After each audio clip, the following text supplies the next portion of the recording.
What is the biggest culture shock you had in a country, place you weren't expecting a culture shock? I wasn't used to and comfortable with old people nudity, then I decided to live in Germany. That's cute, that old couple is going for a picnic in the park on a nice sunny day, oh goodness.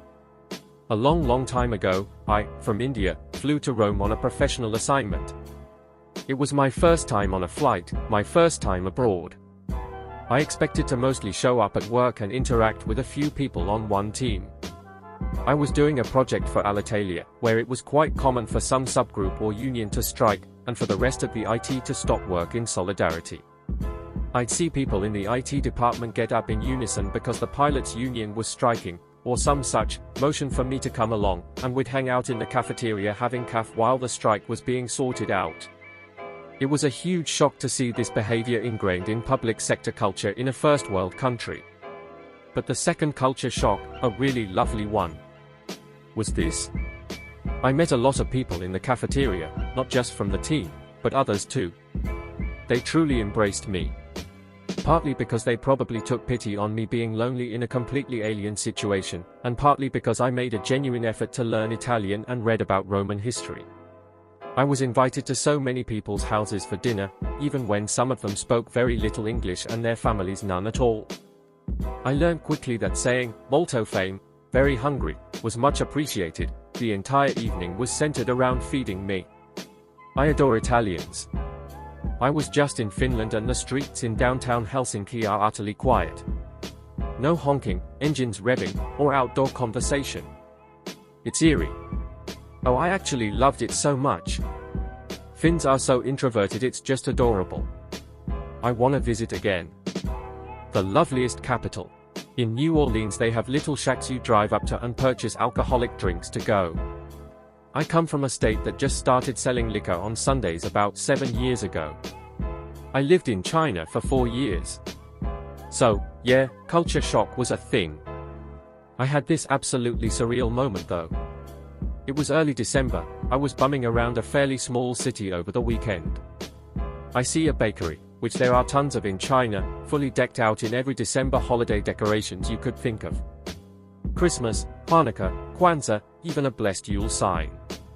I walk in, and they are playing my mother's favorite Christmas album. Sandy Patty Christmas or something. It played non-stop in our house around Christmas during my childhood. I hadn't heard the album in years, but it was this instant hit of all sorts of memories in the last place I'd ever expect. I ended up shuffling around the store and ended up buying a couple egg tarts. The employees must have thought I was drunk or something. I once walked into a bar when I was studying in China and they were playing my mum's favorite song. I wept with no shame. Truly homesick, lol. Japan, eh?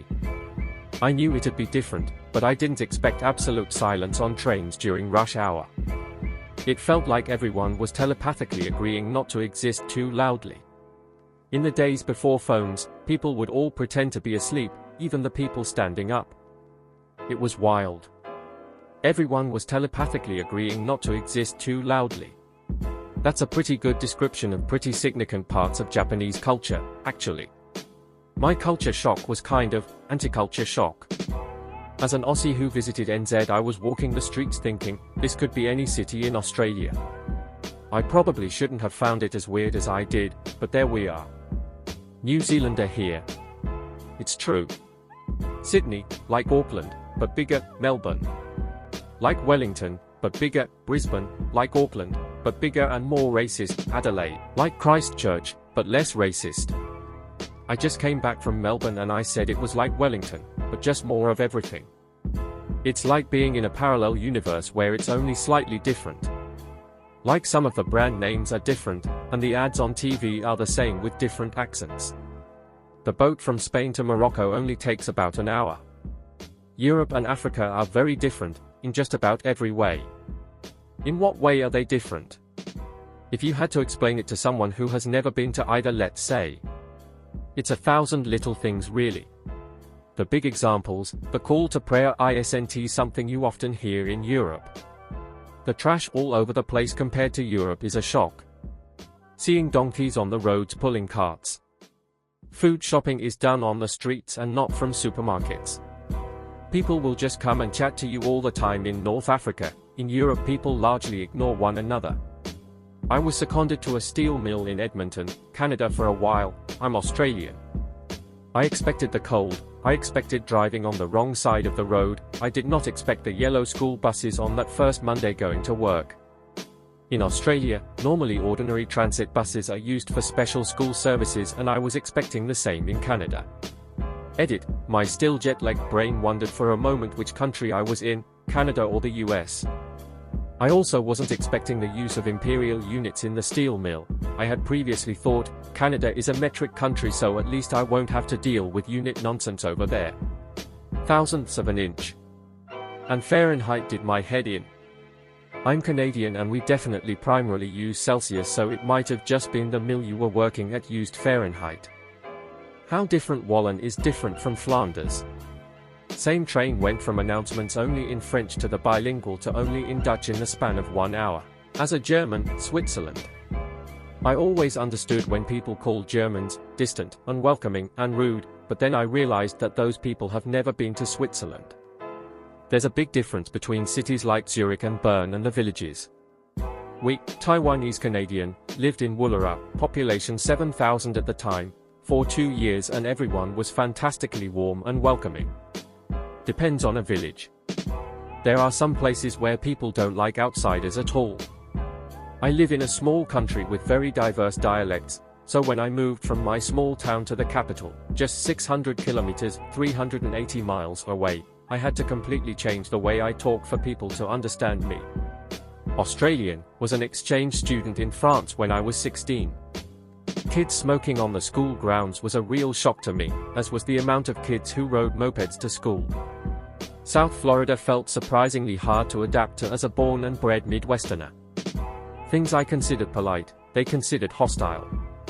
I was waiting my turn patiently in my car at a recycling center to pull up and drop off boxes. A woman was there and taking her time. I didn't rush her at all and kept my distance.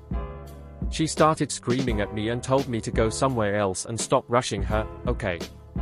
A male acquaintance once said, girls from here aren't nice unless they want to fuck.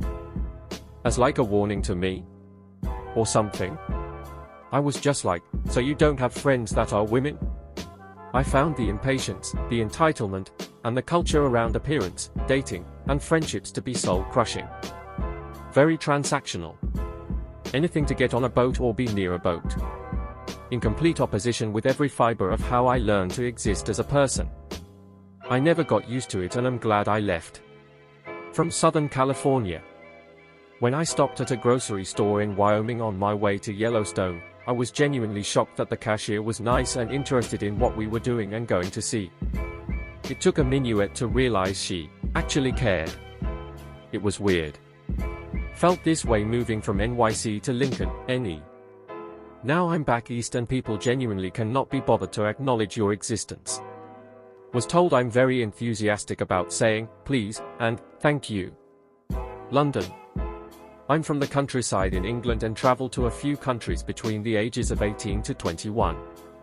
I then went to uni in London and, seeing as it's in my home country and I had been around a bit, I didn't expect there to be any kind of learning curve to existing in London. I was wrong. Can you elaborate? What kind of learning curve? Figuring out how to use the tube bus network was a big one. And people are culturally quite different. I remember walking down the street for the first time and trying to smile at people who were ignoring me because you don't do that in London. People not making eye contact on the tube was strange to me. Places being open at night and generally having so many amazing things to do in your doorstep was a lot when I come from a place where the main event is the yearly village fete with its vegetable competition. Seeing a bus full of Asian tourists at a gas station in a tiny town in rural Utah was pretty surprising to me. In the Midwest, most small towns don't see that many non-white visitors in a year. One minority passing through is the talk of the town in some places. Two come to mind, as an American. 1. I was in NYC a week after the 9th of November. Everyone in the city was so nice. The normal NYC bravado was gone.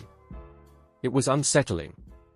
6 months later, returned to Queens, was told to fuck off several dozen times. There's the NYC I know. 2. Visiting Ecuador for the first time. Beautiful country, love it like crazy. Like many places in the world, its modern-day sanitation has not gotten to the point where you can flush toilet paper, so it is disposed of separately. Took some getting used to. Costa Rica. After our group trip, I was trying to get the address of our guide so I could send him some stuff from Canada. When I asked him for his address, he started to describe how to get to his house. So I stopped him and said, no, just your address so I can send a package to you. He laughed and nodded and started once again to describe how to get to his house. I'm like, dude, I don't need to know how to get there, just give me the number and the street so I can send you something. Which is when he explained that's how you have to write an address when sending things in his area of Costa Rica. 3 houses down from the Blue Hotel. The one with the big tree in the yard and red trim was his address. Moving from a third world country to a first world country. Like being on another planet. Which things in particular were the strangest when you first moved? All the food in the supermarket for highways, plastic bottles of water. Magazines, the fast pace of life in general, buses that travel through the suburbs, trains and train stations, the ocean.no, shortages of petrol, gas, electricity, water. I could go on and on. Going back to Australia for a visit after years away. The immigration officer gave me the strongest. How why going? Aussie accent. Made me realize I used to sound like that when I left Australia for work overseas. Had the same experience after traveling in Europe for 2 months on my own, then hearing an Australian accent on the intercom on the plane home. Immediately thought, oh god, do I sound like this? Yep. Same feeling for me. My accent has toned down quite a bit, but people can still sorta guess where I'm from as soon as I start speaking. I'm from the USA and was in Italy visiting my girlfriend. Me, my dad, GF, her parents were all swimming. After the swim, they got out and all started to shower off in the outdoor shower. Naked. My dad and I were dumbfounded, and they were equally dumbfounded that we didn't do that too. They said it was perfectly normal there. The US is extremely prude by Western standards. In most of Europe, nudity, as long as it isn't sexualized, is not that big of a deal, especially at the beach or public swimming pool or on daytime TV. As an American, just how comfortable Germans are being naked. I've been to naturist spas there before, so was quite aware and pretty comfortable now myself, but one time I had a massage scheduled at a highly regarded naturist wellness spa. My massage therapist that day was male, and I'm normally used to the therapist, male or female, leaving the room while you get changed, take your top off and get on the table. However, I was already in a bikini since it was a spa, and kind of purposefully fidgeting with my top since he was still in the room chatting with me, thinking he would step out for a moment. Instead, after a few minutes, he simply asked, "Oh, do you need help untying that?" I was initially a bit shocked and a bit embarrassed, but he was super nice and not creepy. It's just the culture there, ha. Working in Norway. On the surface, on holidays, in cities, it doesn't seem that different from other Western first world countries. In reality, it is a bit isolated and rural. There is also this lovely but impossible ambition to both be a compassionate and individualistic society at the same time, and these two imperatives have a way of clashing. The only thing that makes it a culture shock is that these differences are unexpected. I've worked in many countries, and am used to bracing for the culture shock. But you think of Norway, and perhaps other Scandinavian or Northern European countries, as being enlightened and accessible to people like me, so when differences happened, it was genuinely shocking in a way cultural differences in a place like Vietnam isn't. My family is from Louisiana, and I spent all my summers in Baton Rouge. While I knew my great-grandparents in Thibodaux spoke French when they were alive, LD never heard a single person in Baton Rouge speak French. It absolutely wasn't a thing. As a teenager I went fishing at Grand Isle and Fortune down on the coast, and sure enough, everyone in the bait shops and on the beach was speaking French. It was a surreal moment of feeling like a foreigner in your own country.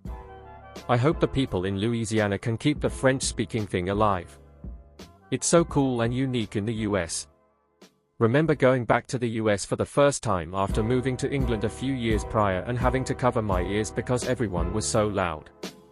I felt like everybody was yelling at me. I knew Americans were considered loud, but holy fuck. And Americans are so blasé about it too. I was on a flight and there was an American family of 5 behind me. 2 in my row and 3 in the center row. No volume control or even an attempt to be quiet when talking to people at the extreme ends. As an extroverted American, I can confirm, and I am also exhausted by it. Live in the southern US now, and it's nowhere near as bad as growing on the west coast. Amsterdam, as someone who's kinda stuck in their own little world a lot of the time, I wasn't expecting to be so stressed out by the bikes. They were everywhere, going in every direction, and I felt like such an asshole tourist when I ended up in their way. Turns out my ideal pedestrianized city is one where people stick to walking, lol. Sweden. I'm from Iceland, and this cashless society is strange. Asked a friend when we walked in front of a beggar. How is he begging when no one uses cash? You just Venmo, Apple Pay through his phone. My auntie is American, and her and my uncle used to live in Kentucky, and we visited them there when I was a kid. Myself and my family were living in Lesotho, Africa at the time. My mum always tells the story of when they went grocery shopping in an American mall for the first time, and separating from my father so he could get cereal. She later found him in the cereal aisle having a full meltdown over there being too many cereal options, and he just wanted some damn regular cornflakes. The excess of America continued to be a source of stress for my Zimbabwean dad for the rest of this trip, lol. Went to NYC and I was surprised at how nice everyone was. I grew up in the southern US and we were always told that New Yorkers were rude and unkind. I went in expecting that, but as long as you don't slow someone down, they are nice. Relatively impatient but nice. I've lived all over the world and LVE had different forms of culture shock. In the Czech Republic, it took 6 months to realize it was a country of extreme introverts. I wasn't making friends with locals because they all had 2 or 3 people they considered friends, and that was enough. They were all full up. In China, I was shocked by how physical you had to be able to exist. Waiting in line, people would try to push in front of you and you had to shoulder them back. You would never get anywhere. Physically pushing people and being pushed was common. Weirdly, one of the biggest culture shocks I had as an Australian was when I moved to the UK. The UK was different to Australia in subtle ways that were often surprising. I often felt like a rude asshole just being myself. For instance, I went to a friend's birthday party at a pub, of course, and the bartender offered the birthday girl a shot. She emmed and ahed about what she wanted, and then me and another Australian shouted, "Tequila." By their facial expressions you would have thought we told the group, all British, to get fucked. Everyone in the UK has a bucket they use to wash dishes, rather than just doing it directly in the sink. Like, the bucket goes into the sink and then you wash the dishes in the sink bucket. I think it just felt more proper. People were chatty, but it was very, talk about the weather. For some reason the subtle differences were much more challenging than the big differences of other places LVE lived. Also the food sucked. Moved to the US from Canada 2 years ago. I was startled at the selection of food in the grocery store. There are foods and products that I would have to go to specialty stores to find in Canada. And I mean, I lived in Toronto. You'd think there would be room in the Loblaws at Maple Leaf Gardens for a can of hominy. Unfortunately, the grocery industry in Canada is dominated by like 2 companies and they are remarkably small-minded. That goes for liquor, too. LCBO has a stranglehold on alcoholic beverages in Ontario, and you can't get anything but the most expensive liquor, beer, and wine. Specialties like lambics or kirsch are nowhere to be found. Also, it's weird to me that you can buy liquor right in the grocery store and not have to visit a separate vendor. Maybe not the biggest, but definitely one that stuck with me. I'm from India and studied in an American university for my bachelor's degree. After completing my course I went to Belgium for my master's. The thing that really stood out to me was how people would very openly and loudly cough, sniffle, blow their noses, just generally make the typical sounds one associates with having a cold in the middle of lectures. I've seen professors pause lectures to wait for a student to finish their sneezing fit. The first few times this happened I was shocked. In my 22 years of being alive I had never seen classrooms this accommodating for the mildly ill. Hell, in India I was kicked out of a class for coughing too much. What made this behavior in the Belgian university so weird was the fact that they weren't accommodating in any other way whatsoever. I got dirty looks from the same professors when I asked if I could translate the headings of their formula sheets from Dutch to English for my exam. US, coming from Europe. I had heard stories about fake American smiles. I saw exactly any person like that during a months-long trip. Everyone else was super nice and friendly and genuinely curious. Then again, I skipped big cities and mostly traveled around south. Airbnb hosts gave random gifts, wine bottles, homemade dinners with barbecue, etc. Just, wow. And I have traveled a lot, but Americans are one of the friendliest. I'm American living in New Zealand. These people don't have good pickles. I mean, good pickles just aren't a thing in this country. They only have very sugary sweet pickles. American in England, they pickle more things but they only have one kind. My kingdom for some half sours. Cincinnati, I was stranded there from 95 to 03. They still had KKK marches downtown. In high school there was a place called Scarlet Oaks. They sent girls who got pregnant. It was like every stereotype about the South that I never actually experienced in the South was true in Cincy. Blatant racism and bizarre antiquated ignorance in a place where people thought of themselves as cosmopolitan. Wouldn't go back for anything. As an Australian, I had been living in Spain for about 9 months and thought I was pretty across most aspects of the culture. But then along came Easter, and those Semana Santa religious parades with the people in robes and pointy caparot hats. I was simply fully unprepared and without context. Obviously, as well as just being a very alien scene, I also wondered if they were somehow predecessors of KKK hats and robes. I am from Japan, but I live a few years in Western EU now. A few years ago, I had to go to USA for business trip and I thought I was used to big differences, but I was still very confused in USA. I know people are supposed to tip, but I had no idea who and how much. I was also not used to waiters coming by every minute and asking, on an informal way, if we need anything or so. It was hard to keep a conversation with another Japanese coworker when the waiter came by every time. Seeing posters around saying no guns allowed, we stayed inside a hotel attached with a mall, was also pretty strange. I am a picky eater and had some trouble with liking most food. I don't really like bread, dough and sweet things. I get it whenever I go across the border to Germany and they still insist on cash payment in more places than you'd expect. I can pay by card or transactional apps pretty much anywhere back home in Switzerland nowadays. I lived in South Korea for a few years and there were a lot of culture shocks, but one of the biggest was the trash recycling system. Every type of plastic has to be sorted into the right bin, and you have to buy trash bags for food waste and regular household waste from your local grocery or convenience store because they have to be for your neighborhood.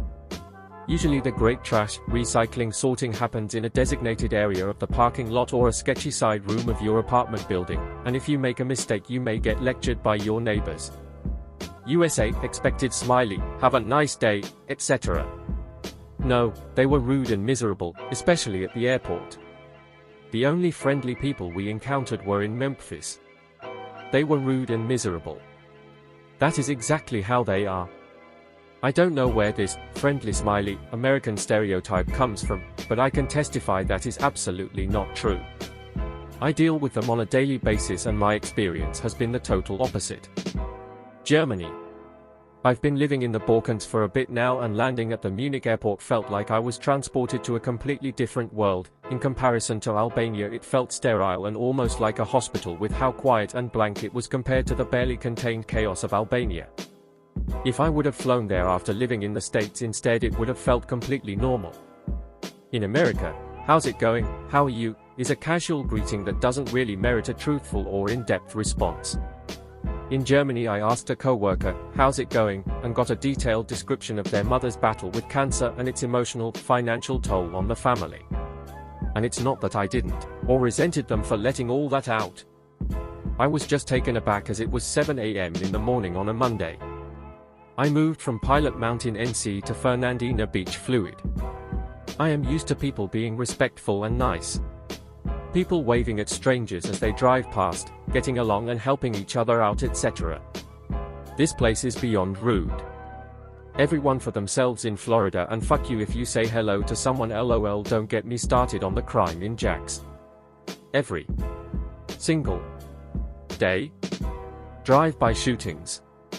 Moved here because of husband's job, cannot wait to leave. I moved to Scotland from Australia as a kid, and the culture shock that hit me was how generally unhappy and unsmiling people looked out and about. People didn't walk around looking happy or jovial as they did back home. Here the clouds and grey and cold seemed to make smiling the exception and a resting angry face the norm.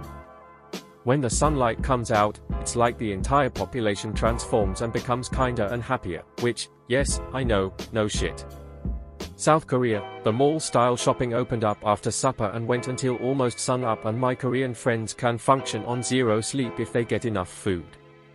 The Philippines, seeing grows old, broke North American and Euro geezer men with young Filipinos. Some of the young women I talked to ended up being 60 because wrinkles aren't a thing for them, and I'm sure a number of them. Relationships were mutually beneficial, but many were underage girls and boys. It was hard to keep my disgust for the tourists' men from showing. Everyone acts like it's fine. Sad. Iceland was hungover as balls one day, and tracking down a good greasy hamburger was way harder than I expected it to be. Dunno why, just assumed hamburgers were kinda a staple everywhere. It's probably good you didn't find it, because it would have cost $55. With how hungover I was, would have been worth it. Going to public sauna with my German GF in Germany. 10 years later and I still can't erase that image of some woman polishing her asshole with soapy finger. Let's get some context. Like, is it just something they do? Like expected as part of the experience? Did the woman work there? Did she book like a massage and that was part of it? Why didn't they polish your asshole? Do men not have their assholes polished? Did they do anything else, or is their job literally to just polish assholes? I can see how my comment was misinterpreted. What I meant to say is that I didn't expect anyone being naked and mixed, gender-wise. And the most vividly explicit image was of a woman in her 40s who, as part of her body cleansing, put some soap on her fingers and went polishing her asshole. Just bent over a bit and went up and down. Pretty much right across where I was sitting. England.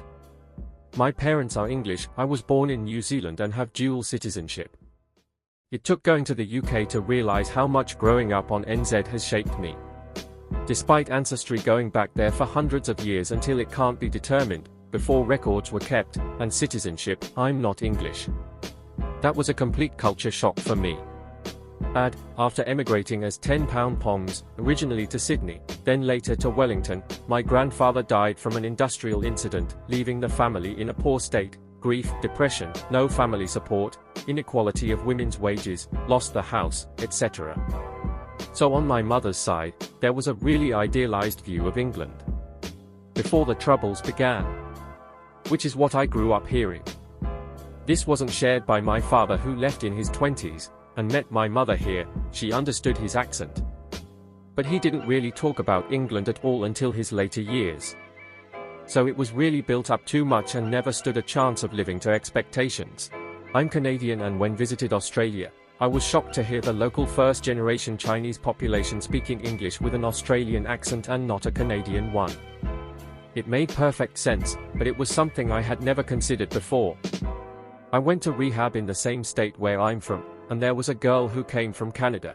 So I told the one Canadian joke I know, which everyone always finds funny. Hell, I learned it from a Canadian, so I didn't think anything of it. Oh boy, did this girl get offended, like WTF. What was the joke? How did they decide how to spell Canada? CINIDI. It's hilarious.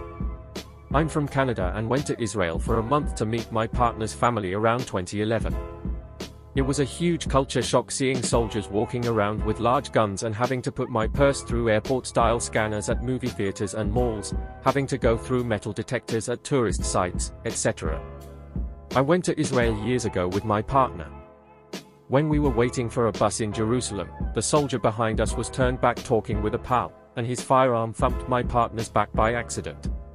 Totally innocent for them, but for us it was shocking. We're Polish and I don't think either of us had ever even seen a real gun in our life at that point. Being accidentally touched with one was crazy for us. Definitely a weird place even back then. I've been asked multiple times whether I'm traveling with my partner at my own volition, as that apparently was an issue often enough it warranted asking. Germany. 1. Everything closes on a Sunday, so you're screwed if you forgot to do your shopping the day before or you're missing an important ingredient. 2. Cash. You always need to carry money with you as most places don't accept card payments. It's the complete opposite in my country. All you need to pay for stuff is your mobile phone, and we even have some places that only accept QR payments. You open your banking app, scan their QR code, and send them the money in seconds. Top hack for Germany, shops at the train station are open on Sundays to accommodate travelers. I lived in Germany for 4 years and just popped to the grocery store, bakery, drugstore, etc. in train station when I needed something on a Sunday. Montreal. Canada often seems similar to the US, but staying in downtown Montreal was jarring. Between the older architecture and prominent French language, it was almost like being in Europe in some ways, but familiar in others. Had a meal at this fabulous Italian-Indian fusion restaurant in Northern Ireland. To my surprise, on the dessert menu there was an offering called Alabama Fudge Cake. I was over 7,000 miles from my home state and yet I could still order home-style fudge cake at the Italian-Indian fusion restaurant. It was weird to see that. I thought there were a lot of gay men in Istanbul, which was surprising. But I was told that men just hold hands there, and it's just normal. That was also surprising. I spent 3 months in London. Loved it. Had to return to the US. The noise level in the US hit me like a physical assault when I got back. We are loud as a culture. American in Lisbon, Portugal. Lovely country, culture. After 2 weeks, the lack of smiling a lot was noticeable. People are relaxed, more reserved than in the US. It's not a bad thing, just different and noticeable, and when I flew back to the Atlanta, GA airport, people were smiling a lot like Americans do. I had never realized it before. And I'm not a big smiler, or over-smiley, it's definitely just a cultural difference I'd never had noticed if I hadn't traveled. Glad I did and learned so much. Going to Helsinki, my biggest shock, coming from a Scottish person, was how quiet the streets are, and how clean they are. Like there was literally no dirt, no rubbish, no chewing gum in the pavement. No shouting or loud people in the street. It was so peaceful. Singapore. I had traveled extensively in Europe, so I was used to the various customs and accents. But in Singapore, hearing the heavy Aussie and Kiwi accents instead from older white men honestly took me by surprise. I know I was being addressed and talked to in English, but I had a very hard time understand it. I mean, I figured there'd be some culture shock as an American vacationing in Europe, but I was not prepared for the amount of public restrooms you had to pay to use. Nearly pissed myself the first time because I didn't bring any cash with me when I went to use one. How racist Australia is. Blackout hours for shops in Spain. Siesta is no joke. Other countries in Europe do it too. Personally, I think it's great, and as an ex-retail employee I wish the UK did it just so workers could actually get a break. Kazakhstan. Although I am aware it was part of USSR, I thought as a Muslim-majority country, people will be a bit modest in sauna. I was wrong. Almost everyone is but naked there, lol. Brussels, Belgium. So much chaos, noise, dysfunctional government in the so-called EU capital. Rural Australia is wild coming from a Western metropolis.